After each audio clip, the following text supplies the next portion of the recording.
eat like slaves anymore because we're not slaves. If you cannot control what you eat, then you cannot control what you feel. Eat your largest meals in the middle of the day, not the end of the day. What part the homeostasis plays, you're on your way to healing yourself. The homeostasis is the internal environment where your body is at its ultimate functionality for healing. Just keep in mind that everything that is happening to you is happening for you.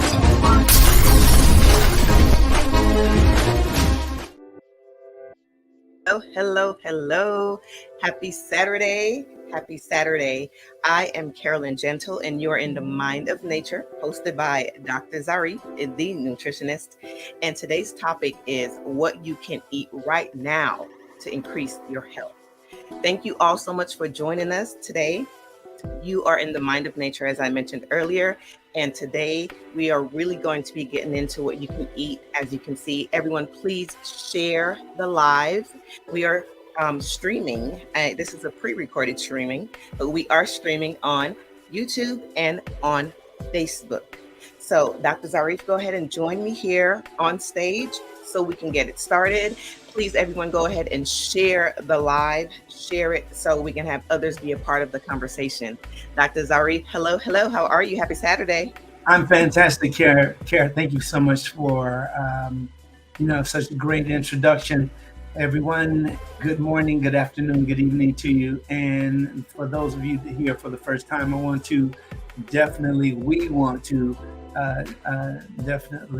invite you in, relax, and take from this as much as you can to make a move on making your life a better life. That's what the bottom line is. We really want you to get the best out of life. Today we're talking about what can you eat right now to make a difference. So we are talking about taking action right now. Okay, so we'll go ahead and get started and put your seatbelts on because it's going to be a great ride. Let's go ahead and start with what we can eat right now to increase the health. What are we talking about there?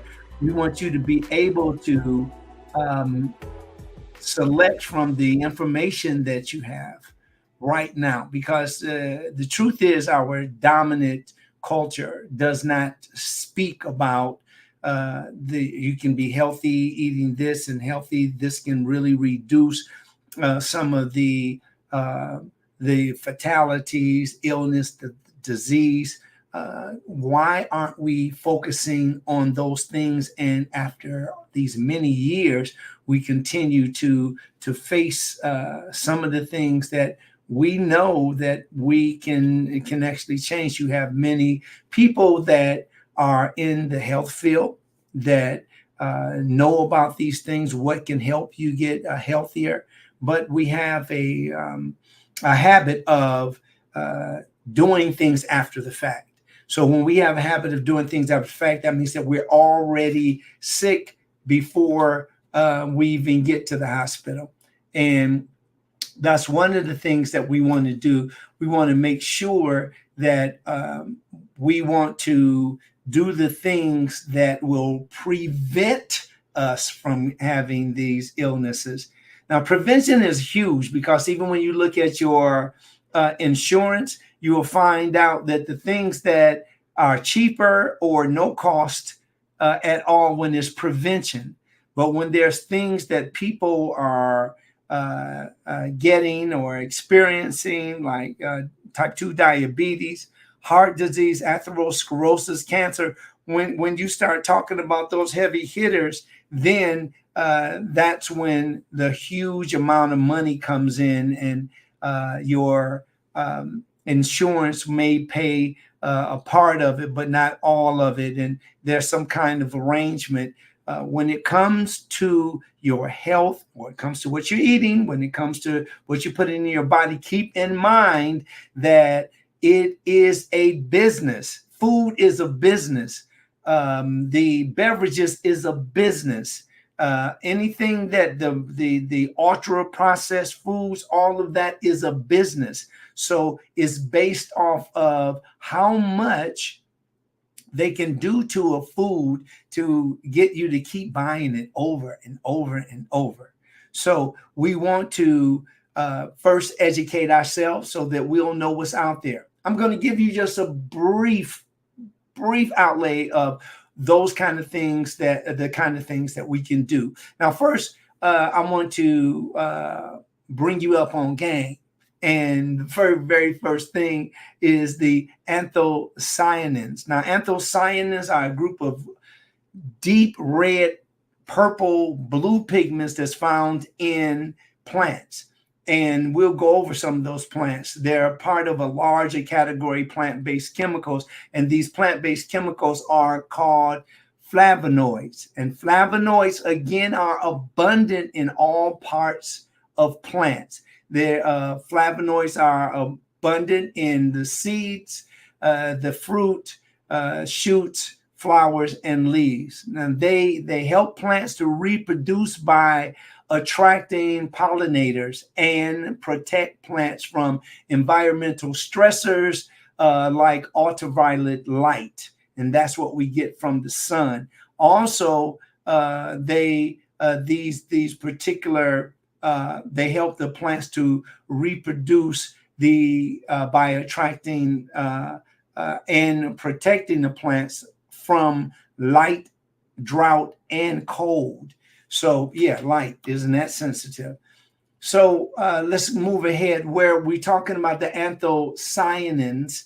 Now you heard some of this like in cyanocobalamin, for instance. Well, where are the anthocyanins found? They're found in fruits, vegetables, grains. Red, purple, blue, and black hues tend to be rich in anthocyanins.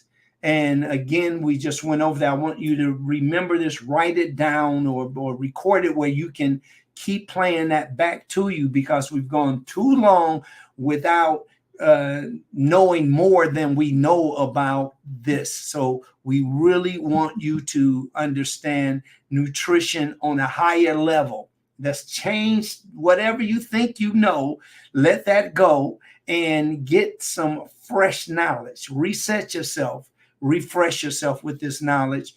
And the information that is shared is the same information that is shared and reported by the CDC, NIH, USDA, all of these, and so on. So this is really important. This is not about my opinion. This is about what really works factually, scientifically, and with that we'll get evidence, and the evidence is what proves to us that it works. So when we're talking about, again, the word is anthocyanins, and again, remember fruit, vegetables, legumes, which is your rice. It can be legumes are mostly found in these categories of your beans, your peas, your lentils, that whole family. But you will find a lot of times they're listed with rice. I list rice with more of the complex carbohydrates. And when people say carbohydrates aren't good, those are people that are just saying or have half of the picture. But the best source of energy known to man for human energy is your carbohydrate, or are your carbohydrates. So we look at some like black plums, blood oranges, bean cherries, black and red grapes, and pomegranates. All of these are in the category of anthocyanins. Then all the navy beans and black beans, mung beans, all these azuki beans, all of these are different types of beans that you can also use. If you like lentil beans or black-eyed peas, all of those are really good. Beans are incredibly nutritious, and they're delicious. The idea that when they're breaking down the sugar in the bean, and that can cause a little methane release These are normal. This is what we do several times during every day. So it's not anything to be ashamed of. The timing of it sometimes can be embarrassing, but you'll know how to adjust to that, or you already know as we continue to live, that is a part of life.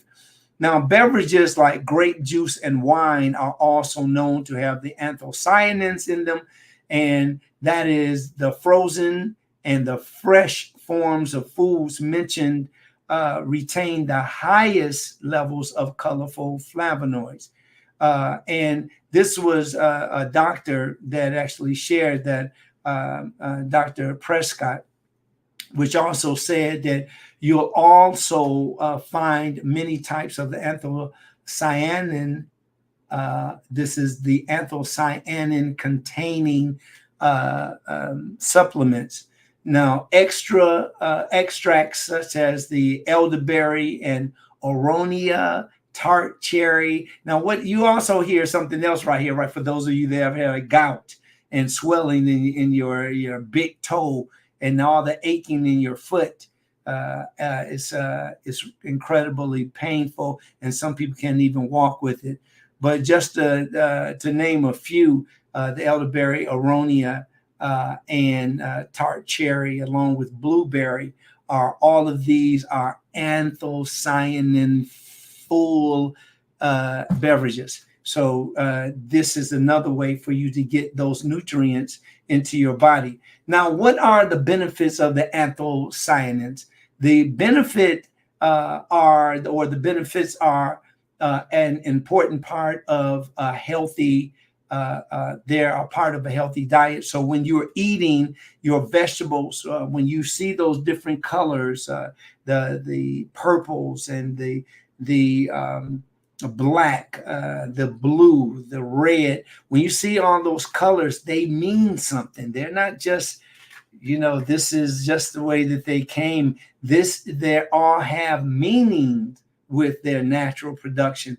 And there's so many foods that we're not even aware of yet, and so many things that we have in the food, the different types of nutrients that are found in the food that makes eating absolutely wonderful. And it's absolutely great now because of taste, but imagine eating food that tastes great and you have great benefits from those foods. Overall, evidence suggests that the anthocyanins may provide a range of healthy benefits. Now, I'm going to go over a couple of those healthy benefits here.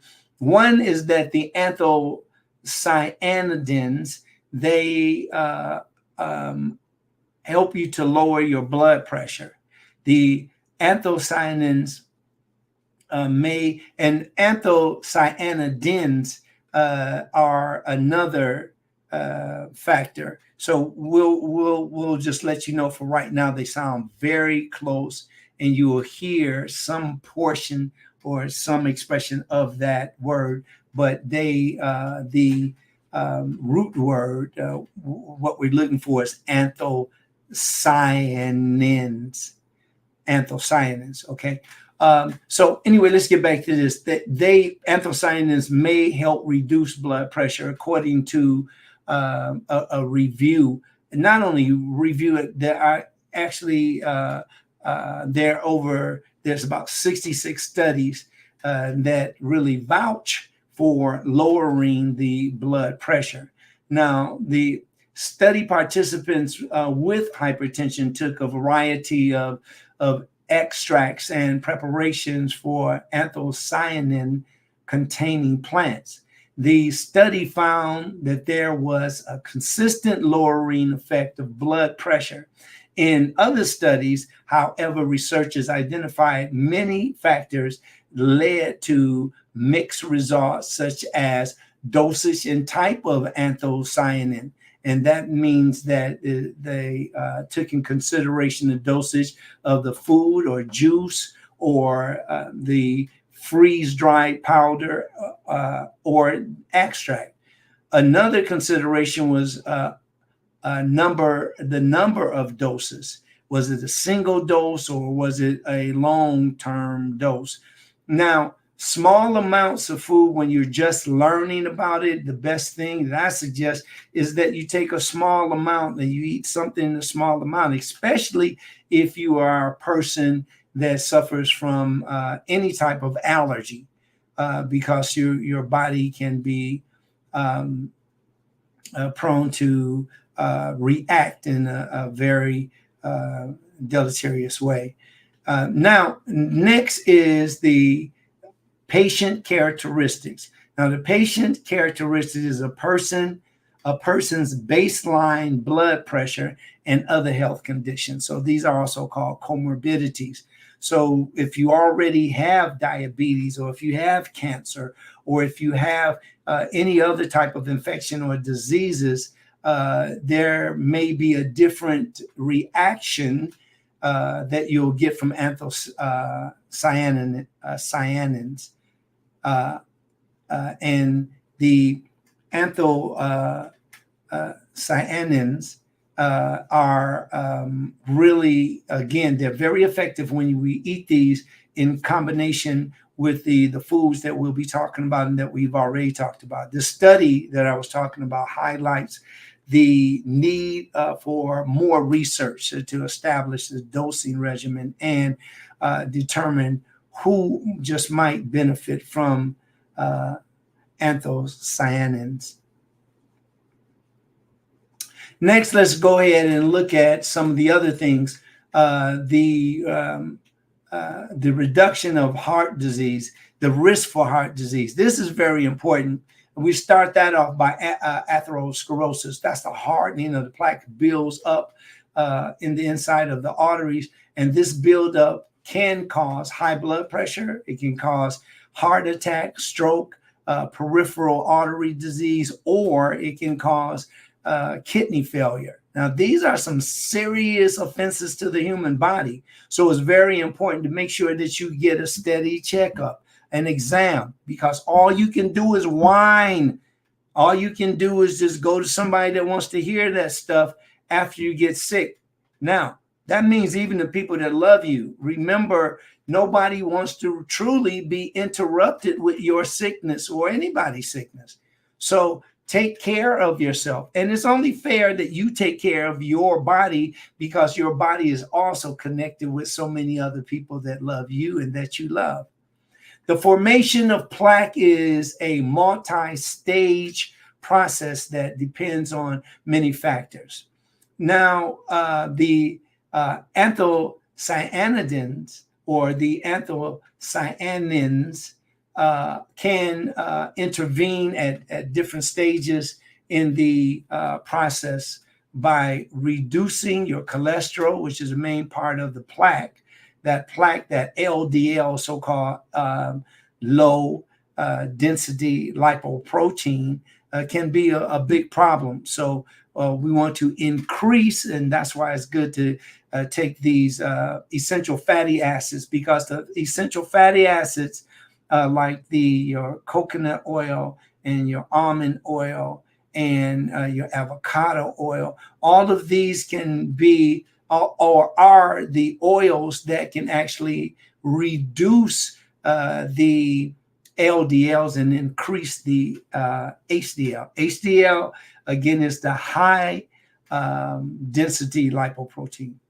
Okay. Another thing that's important here is inflammation. Inflammation leads to the plaque formation. So if you have a combination of eating these lards and oils, these commercial oils that are saturated.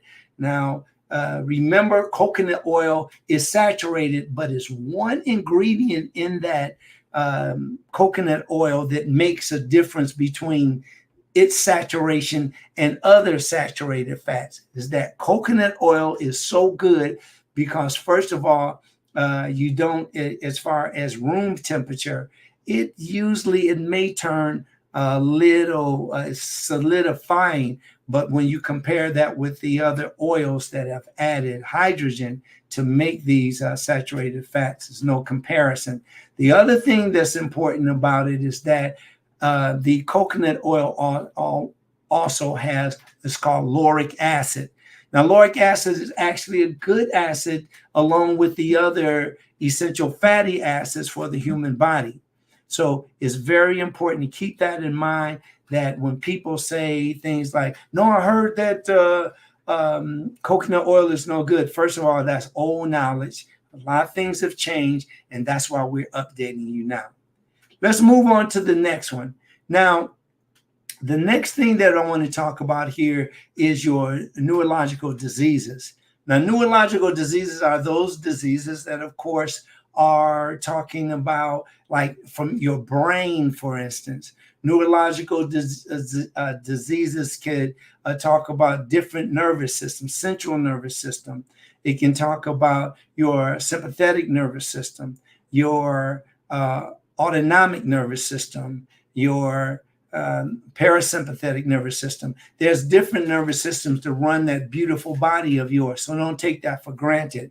Research shows that the anthocyanins can help protect and improve your brain function. See, and this is hugely important. I just talked about the EFAs, the essential fatty acids, but they play a huge part in preserving your brain size, and that prohibits your brain from shrinking.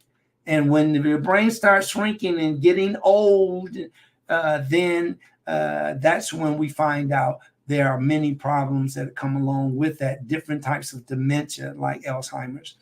Now, one study found that a daily dose of cherry juice improved the speech and the memory in people aged 70 and older with mild or moderate dementia.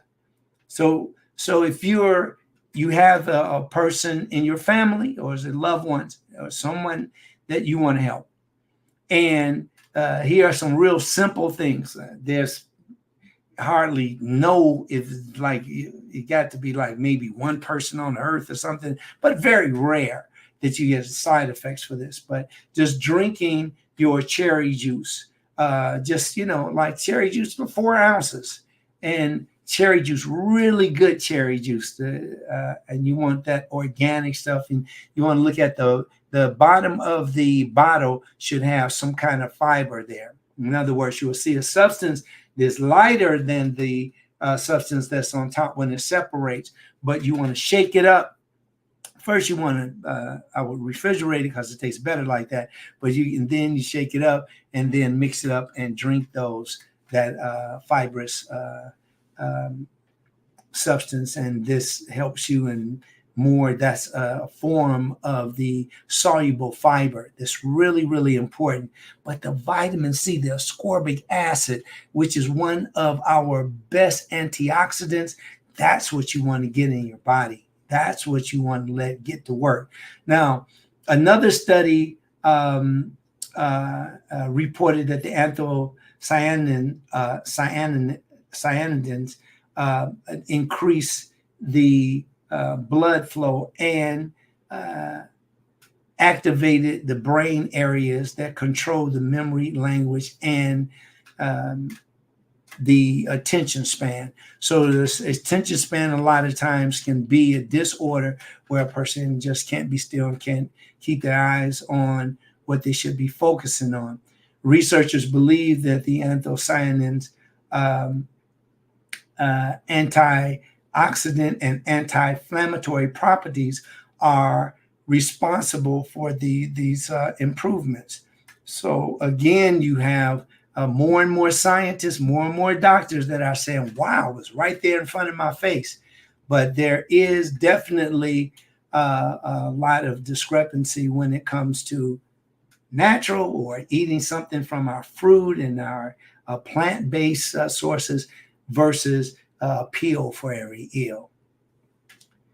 Now, when it comes to cyanins, see, it's so many ways to say it, but the anthocyanins are also known to slow cancer growth. And we're going to talk about that right when we come back after Care resets the room, and we'll be right back in a second. Absolutely. Great information, Dr. Zarif, so far. Thank you all so much for joining us here in the Mind of Nature. I am Carolyn Gentle. Dr. Zarif is the host. And today we are talking about what you can eat right now to increase your health. This is a pre-recorded live. We are living. We are living. We are streaming live on YouTube and on Facebook. As you can see, Dr. Zarif and I are in the comments just saying hi, answering any questions you may have. But just so you know, this is a pre-recorded live stream. So again, if you have not already, please subscribe to the YouTube channel. The YouTube channel is Dr. Farid Zarif. Thank you all so much for joining us here. And if you haven't already, give us a thumbs up on YouTube and on Facebook. It really helps for others to come along and know that this is a great and a safe space to be when it comes to nutrition. All right. Thank you all so much. Dr. Zarif, go ahead and join me back up on stage so we can get more of this great info that you're sharing with us. Definitely. Thank you very much, Kara. When it comes to cancer, this can begin with the anthocyanins, and we're talking about anthocyanins now. Anthocyanins may act in many ways to slow or even stop cancer, and studies suggest that the anthocyanins might block the changes in DNA that cause cancer. It might also destroy cancer cells or stop their growth. Anthocyanins may also prevent tumors from becoming malignant, which means cancerous, and reverse drug resistance and increases tumors' sensitivity to chemotherapy. However, these cautions that the research on the anthocyanins and cancer has mainly happened in laboratories, not so much in real life. There are only limited data from clinical trials on people. Researchers need to continue to investigate these findings so that they'll determine exactly how the anthocyanins affect cancer growth and treatment. Now, how much anthocyanins should you have each day? While the results of many of these studies are promising, they don't offer clear guidance on how much anthocyanins you should consume each day. Unlike essential vitamins and minerals, there isn't many recommended value. There isn't a daily recommended value. Now, your best strategy is to include the anthocyanin-rich foods as a part of your regular meal pattern. So you just want to make sure those foods that I mentioned earlier, especially the colors, and that's in everything. It's really incredible, especially purple cauliflower, red cauliflower. Isn't that incredible? Green cauliflower. That's incredible. So keep on making those choices. There's some things that you're not used to, and you're going like, I never heard of this before, or you don't eat it. But it's good to write the name down in the produce section, then go on YouTube and then search it and see what is said about it. Make sure that you choose. You can choose several, because I know a lot about nutrition. I know the science of nutrition. I know a lot about it, but sometimes it may not appear that way on YouTube because we are so numbers driven. And if it doesn't say that it had 1 million hits, a person might say, this person don't know what they're talking about. But believe me, we'll be there. We're going to get there. We're on our way there. But it just takes a lot, because we have to bring the sexy in nutrition, not sexy back. It never was there. So we want to bring the sexy back. So when my Jamaican brothers and sisters, when they have their YouTubes out there that are circulating very healthy news about coconuts and bananas and other tropical fruit. It's really a pleasure to see. And a lot of brothers and sisters right here in the States that share the enthusiasm of eating the different fruit that may prohibit some of the ailments that we've either experienced or those that we may experience. They have the potential for it. So now the research shows that flavonoids are also powerful. Now, flavonoids, I'm going into a whole different thing. We just talked about the anthocyanins, but the anthocyanins along with flavonoids. I know these words. If you're not used to them, it's not easy. I struggle with them too. I'm like, tongue twisters. But what you do is you just keep doing whatever you do, keep doing. Don't get caught up in that stuff. It's really difficult enough to face a challenge that would make you healthier than it is for you to allow yourself to have low self-esteem, keep yourself pumped up, and know that you're going to, I'm talking to people that may be sick right now. If you want to change that, you want to make those corrections, then you have to get comfortable with being uncomfortable. And then that becomes your new norm. So let's go back over this here. The research shows that flavonoids are also powerful nutrients, and they may help explain why plant-based diets are consistently associated with health benefits. So we think that this is due to in part of their antioxidant properties. So this is just saying again that some of the flavonoids are powerful nutrients, and that's what may explain why plant-based diets are consistently associated with healthy benefits, because they're packed with all the stuff that'll keep people from getting ill. And even if you got ill, what it would do is help to abbreviate it. You wouldn't have it 3 and 4 weeks. You'll have maybe an experience of 3 to 4 days. Now, what you need to know about the flavonoids, and these bright and brilliant plant compounds, they can benefit your health in many ways. First, let's look at how flavonoids are a type of phytochemical. What does phyto mean? Phyto means plant. Chemical, well, you know what chemicals are, right? Everything in every place and everywhere are made of chemicals. Everything is made of chemicals. So everything can be broken down.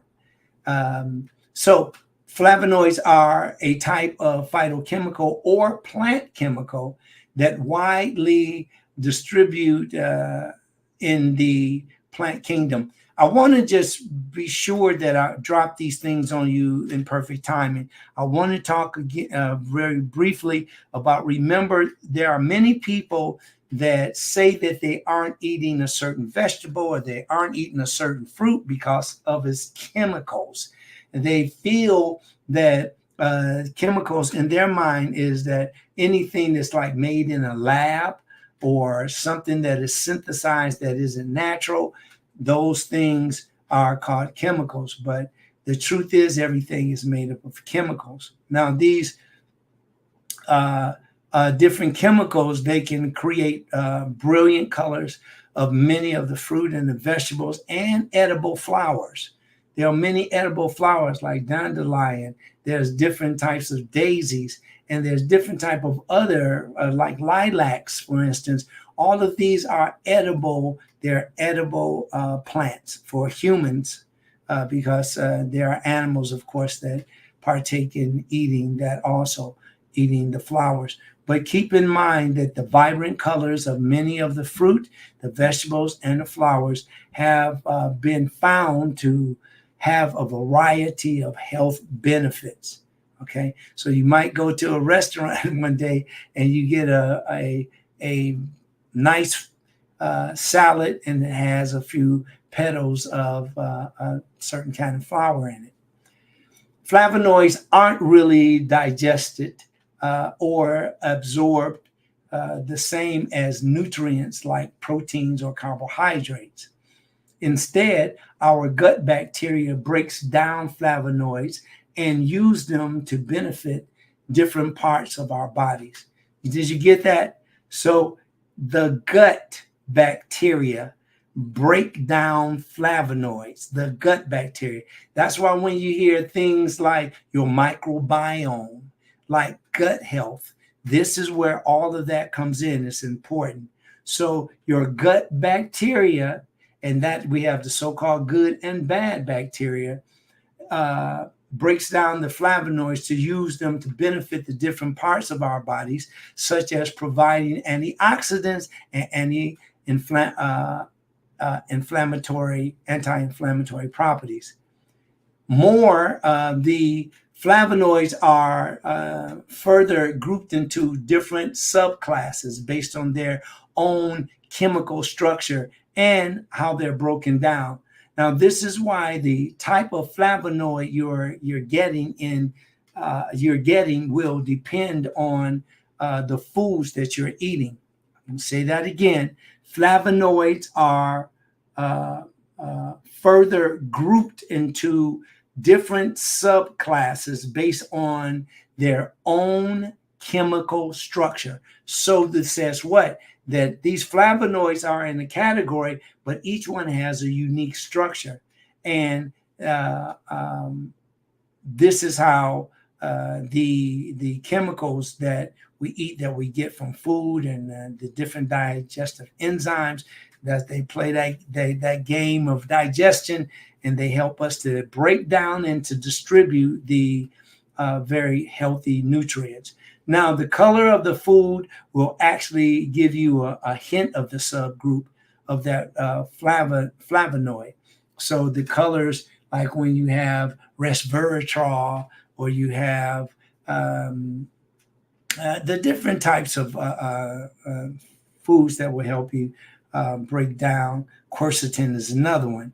Quercetin and lycopene is another, you see. So you have a lot of really wonderful, your body is at work, and trillions of things are going on, in order for us to smile or to share or to be athletic or to make love.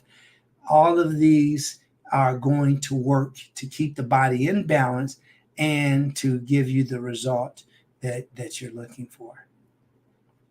Now, the benefits of flavonoids, the research has shown that flavonoids have a range of health benefits, including antioxidant, anti-inflammatory, and anti-cancer properties. They've been linked to reduce the risk of chronic diseases such as cardiovascular disease, as well as improved cognitive function. And this is very important. Flavonoids should be in your body every day, because more and more people are getting, I can't remember that. What's that? I don't know what's going on with me. I should know that, and it becomes harder and harder and harder. Now, you can be eating some fruit, but now I'm telling you to increase on that fruit. And maybe you can, the first 5 hours in your day, have that fruit. You don't have to eat a lot, but you can nibble on some so that you'll get in the berries, you get in the cherries, you'll get the apples, the oranges, the pears, all of those. And remember, fruit, the technical definition from fruit are edible plants that have seeds. Here we go. Now, more about this, more about the flavonoids. There's about 6,000 that are known, and I'm going to give you a few that perhaps you haven't said. Cyanidin. That's what I was saying earlier. Like cyanidin. Cyanidin is one of them. And then you have delphinidin. Delphinidin is very important. All of these are very important, and they're the different nutrients, again, that we find in food. Melvindin is next. Melvindin, again, is a part of those known. You don't even hear about these, but I'm going over these to let you know that just because you don't hear about it, some people don't think that it doesn't exist because they haven't said it before. And then you have pelargonidin, and pelargonidin is another one of the flavonoids that are very important. Peonidin. The peonidin is another important flavonoid, and then another one called petunidin. So you will see that in the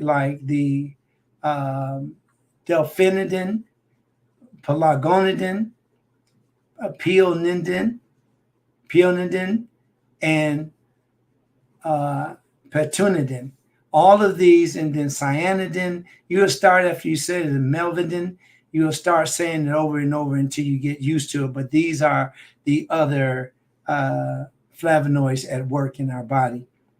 Okay, so I want to talk about here next the properties of these anti-cancerous or anti-carcinogenic properties. Now, the research study in 2011, I'm looking right at it, found that flavonoids play an important role in fighting cancer. Again, if you are seeing an oncologist and you're getting work and they're helping you to strengthen your body, mention some of these things and see what they know of them and get other people to look in them also. According to these flavonons, a type of flavonoids is a type of flavonoid that can help in promoting cell life cycle and even discouraging the growth in some cancers. So this can interrupt interrupt your healthy cell life cycle, and it can also the foods that you eat, and we're talking about the anti-carcinogenic foods. That's carcinogenic is another word for cancer. These are the things that when you talk about flavonoids, flavons, when you talk about the different types of pheno or phytochemicals, that's what we're talking about again. And these anti-carcinogenic properties that flavonoids give us in the food, vegetables, fruits, grains, nuts, legumes are very important. Okay, so make sure that you get these in your body because we're talking about all of the research that is done on these foods that are now considered anti-carcinogenic or they have anti-carcinogenic properties. Now, heart health is still at the top of the list when it comes to the people that are suffering from heart disease. Your heart can benefit from a flavonoid-rich diet as well. Now, specifically, we've been shown to help with relieving these different symptoms and hypertension. Hypertension, again, is high blood pressure, or sometimes you hear it said as essential high blood pressure or essential hypertension. Now, in 2021, there was a study that found an association between lower blood pressure and a higher intake of flavonoid-based foods like apples and berries and pears. Now, this is largely why you'll notice a lot of the flavonoid-rich fruit in the Mediterranean diet. The Mediterranean diet is one that's very, very known and quite delicious. There's parts of it that I really like and very, very delicious. So the Mediterranean diet, which is known for benefiting your heart. A lot of people that have heart issues, they are on the Mediterranean diet. Now, they do this in helping with blood vessel relaxation, so you don't get vascular constriction, and preventing blood clots from forming. Let's go to the next one. Brain health. We're back on that again so that you'll remember that the flavonoids are linked by promoting brain health, decreasing the neural inflammation. Inflammation is the inflammation of your nerves. That's what that means. And improving your blood flow to the brain.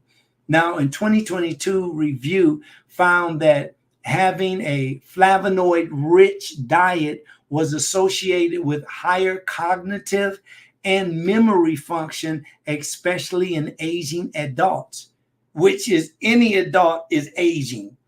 All of us are. We don't get that one. Well, some people don't age at all. Some people may appear that they don't, but we all are aging.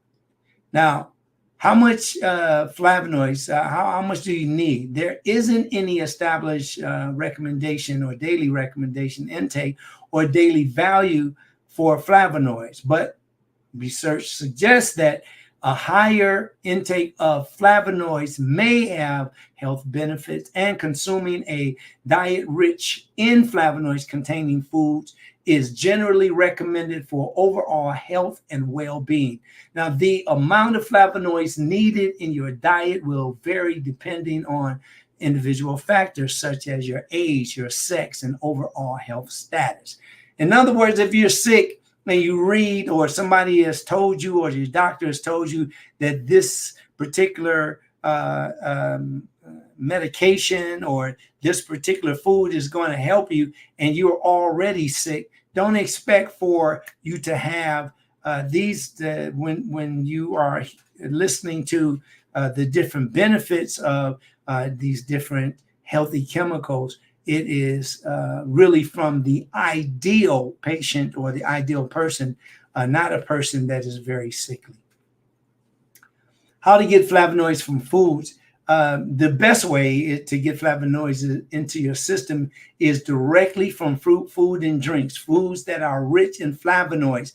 They include berries, citrus fruits, tea, wine, onions, and cocoa. Yes, I did say wine. I didn't say drink the whole bottle, but you can do one, two, no more than 3 glasses a day should not affect you in a negative way. Now, here's what you should eat or incorporate into your diet based on some of the well-known subgroups and flavonoids. Antioxidants. Now, you should know what they are. Antioxidants destroy unstable molecules called free radicals that can damage your cells. Free radicals occur naturally as a byproduct of metabolism. That means that they are the remnants. This is what happens. It has to happen because it's just like when we burn oil or when we burn gasoline, it has to have an exhaust for that. Even in the electric cars have to have fans, and they have to have some kind of vacuum system that will be a result of all of that energy, or making all that energy. It's the same thing as humans. Now, we'll eat good food. We can eat the best food on the planet, but we're human. And humans mean that we're going to have to get rid of the waste after those very, very healthy foods are broken down. Now, back to the free radicals. The free radicals occur naturally as a byproduct of metabolism, as well as from the environment exposure to pollution and cigarette smoke, alcohol, sunlight, and harmful chemicals. So this is all around us. Okay, it's almost time to go. We're almost there. Here we go. We're going to look at some of the superfoods. I don't know how many I'll get through, but I'm gonna get through this. Leafy greens. First of all, you should have leafy greens on your plate every day, and that's like your spinach, your kale, your Swiss chard. All of these are great sources of antioxidants, such as I talked about earlier, vitamin C, and the alpha and beta carotenoids. Really important. Berries is next. Berries of all kinds have large amounts of antioxidants, vitamin A, C, and E. They are also a good source of the mineral manganese, and are packed full of antioxidant compounds called phenolic acids. Now, frozen fresh berries work well in smoothies, salads, and in oatmeal. The colorful fruits and the vegetables, they get their color from carotenoids, which are the antioxidants. The more colorful your produce is, the more health benefits you usually will get. And this is super, super important. And remember, vitamins A, C, and vitamins K. These are usually, you have the fat solubles that you have A, D, and K, and you'll find that they usually are together. But when it comes to the fruit, and these are, like, we're talking about dairy products, most likely they have vitamin D in it, but make sure that you are getting these colorful fruits and vegetables in your body. Okay, now we come to nuts and seeds. Nuts and seeds are a good source of healthy fats and vitamin E. They're also a rich source of polyphenols, which are, again, what? Plant nutrients. They include walnuts, pecans, chestnuts. Chestnuts have the most antioxidants of all of the tree nuts. So all of these, walnuts, pecan, and chestnuts, they have more antioxidants than all the tree nuts. But almonds and pine nuts and hazelnuts are also rich in vitamin E. So make sure you get this in your body. You can eat these nuts as a healthy snack and mix them with salads and stir fries, and have them as unsweetened, unsalted spreads like nut butter. Salted nuts are high in sodium, so you want to make sure that you choose unsalted, roasted ones. If you like roasted, raw is better. Now let's talk about why raw is better. Raw nuts. The pros about raw nuts, here they are. They preserve more of their naturally occurring nutrients, such as antioxidants and vitamin E. They contain fewer calories, less fat content per gram. Remember, we're talking about raw nuts. And they contain less sodium. They contain fewer free radicals. Now, the cons, the good things about it would be that they have less flavor. The raw nuts have less flavor. That's the cons that we're talking about now, because people don't eat raw nuts because they're too plain. They also have less aroma and less crunch. They may undergo exposure to PPO during pasteurization. They contain natural compounds that reduce their digestibility, potentiality, causing bloating and stomach upset. Roasted nuts, their pros are that they have flavor and overall sensory experience. They mean that they taste good, satiety. They are easiest to digest, and they bring a decreased risk of exposure to the harmful bacteria such as salmonella and E. coli.